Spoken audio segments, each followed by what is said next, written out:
നമസ്കാരം. മലയാളി വാർത്തയിലേക്ക് സ്വാഗതം. ഇടുക്കിയിൽ LDF പ്രതിഷേധത്തിനിടെ വ്യാപാരി വ്യവസായ ഏകോപന സമിതിയുടെ വേദിയിൽ എത്തി ഗവർണർ. ചടങ്ങിലേക്കുള്ള യാത്രയിൽ വിവിധ സ്ഥലങ്ങളിൽ SFI ഗവർണറെ കരിങ്കൊടി കാണിച്ചു.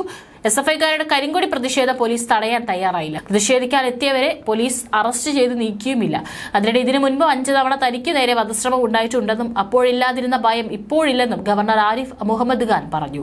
വ്യാപാരി വ്യവസായ ഏകോപന സമിതി നടപ്പാക്കുന്ന കാരുണ്യം വ്യാപാരി ക്ഷേമ പദ്ധതി ഉദ്ഘാടനം ചെയ്ത ശേഷമായിരുന്നു ഗവർണറുടെ പ്രതികരണം.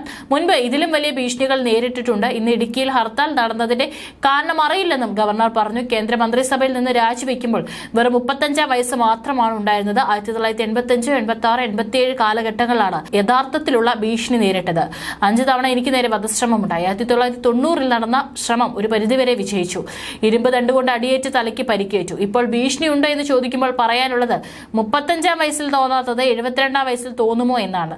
എന്റെ പ്രായം ആയുർദൈർഘ്യത്തിന്റെ ദേശീയ ശരാശരി പിന്നിട്ടു.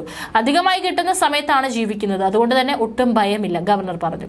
പരിപാടിക്ക് ശേഷം മടങ്ങിയ ഗവർണർ ഇടയ്ക്ക് വെച്ച് വാഹനത്തിൽ നിന്ന് പുറത്തിറങ്ങി കുട്ടികളെ ചേർത്ത് പിടിച്ചു. 1 മിനിറ്റിലേറെ റോഡിലൂടെ നടന്നു. വിവിധ സ്ഥലങ്ങളിൽ SFI, DYFI പ്രവർത്തകർ കരിങ്കൊടി കാണിച്ചു. അതിനിടെ പ്രതിസന്ധികൾ മറികടന്ന് ചടങ്ങിനെത്തിയ ഗവർണർക്ക് പരിപാടിയുടെ സംഘാടകർ നന്ദി പറഞ്ഞു. ഹർത്താലായതിനാൽ കൂടുതൽ ആളുകൾ സമ്മേളനത്തിലെത്തിയെന്നും സംഘാടകർ പറഞ്ഞു. വ്യാപാരി വ്യവസായ ഏകോപന സമിതി നടപ്പാക്കുന്ന കാരുണ്യ വ്യാപാരി ക്ഷേമ പദ്ധതി ഉദ്ഘാടനം ചെയ്യാനാണ് ഗവർണർ തൊടുപുഴയിൽ എത്തിയത്. അതേസമയം തനിക്ക് ഒരു ഭീഷണിയുമില്ലെന്ന് ഗവർണർ ആരിഫ് മുഹമ്മദ് ഖാൻ മാധ്യമപ്രവർത്തകരോട് പറഞ്ഞു. നിങ്ങൾ ആവശ്യപ്പെട്ടാൽ കൊച്ചിയിൽ എവിടെ വേണമെങ്കിലും വരാമെന്നും അദ്ദേഹം പറഞ്ഞു. ഒരു ഭീഷണിയുള്ളതായി എനിക്ക് തോന്നിയിട്ടില്ല. എനിക്ക് 72 വയസ്സായി. ഞാൻ കോഴിക്കോട്ടെ റോഡിലൂടെ നടക്കുന്നത് നിങ്ങൾ കണ്ടതല്ലേ. എനിക്ക് ഒരു ഭീഷണിയുമില്ല. നിങ്ങൾ ആവശ്യപ്പെട്ടാൽ കൊച്ചിയിൽ എവിടെ വേണമെങ്കിലും ഞാൻ വരാം. ഭീഷണി എവിടെയാണെന്നും ആരിഫ് മുഹമ്മദ് ഖാൻ പറഞ്ഞു. നിയമസഭ പാസാക്കിയ ഭൂപതിവ് നിയമ ഭേദഗതി ബിൽ ഒപ്പിടാത്ത ഗവർണറുടെ നടപടിയിൽ പ്രതിഷേധിച്ചാണ് LDFന്റെ ഹർത്താൽ. SFI ഗവർണർക്കെതിരെ കരിങ്കൊടി പ്രതിഷേധം നടത്തുമെന്ന് പ്രഖ്യാപിച്ചതിനെ തുടർന്ന് കനത്ത സുരക്ഷയാണ് പോലീസ് ഒരുക്കിയത്.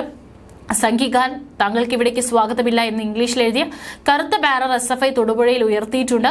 ഗവർണർക്കെതിരെ ചൊവ്വാഴ്ച രാജ്ഭവനിലേക്ക് മാർച്ച് നടത്താൻ LDF ഇടുക്കി ജില്ലാ കമ്മിറ്റി തീരുമാനിച്ചിരുന്നു. എന്നാൽ ചൊവ്വാഴ്ച തന്നെ വ്യാപാരി വ്യവസായ ഏകോപന സമിതിയുടെ കുടുംബ സുരക്ഷാ പദ്ധതിയുടെ ഉദ്ഘാടന പരിപാടിയിൽ പങ്കെടുക്കാൻ ഗവർണർ ചൊവ്വാഴ്ച ജില്ലയിൽ എത്തുമെന്നും അറിയിച്ചു. ഇതോടെയാണ് ജില്ലയിൽ LDF ഹർത്താൽ പ്രഖ്യാപിച്ചത്. ഗവർണറെ പങ്കെടുപ്പിക്കുന്ന പരിപാടിയിൽ നിന്ന് വ്യാപാരികൾ പിൻവാങ്ങണമെന്ന് LDF ആവശ്യപ്പെട്ടിരുന്നു. എന്നാൽ ഇതിന് വ്യാപാരികൾ വഴങ്ങിയില്ല. ഇതോടെ വ്യാപാരികളും LDFും തമ്മിലുള്ള തുറന്ന പോരിലേക്ക് കാര്യങ്ങൾ നീങ്ങി.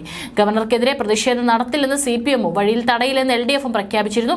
രാഷ്ട്രീയത്തിന്റെ പേരിൽ ഗവർണർ പങ്കെടുക്കുന്ന വ്യാപാരികളുടെ പരിപാടി അലങ്കോലപ്പെടുത്താൻ ശ്രമിച്ചാൽ ജനങ്ങളെ കൂട്ടുപിടിച്ച് അത് തടയുമെന്നും ഡീൻ കുര്യാക്കോസ് MP പ്രഖ്യാപിച്ചിരുന്നു.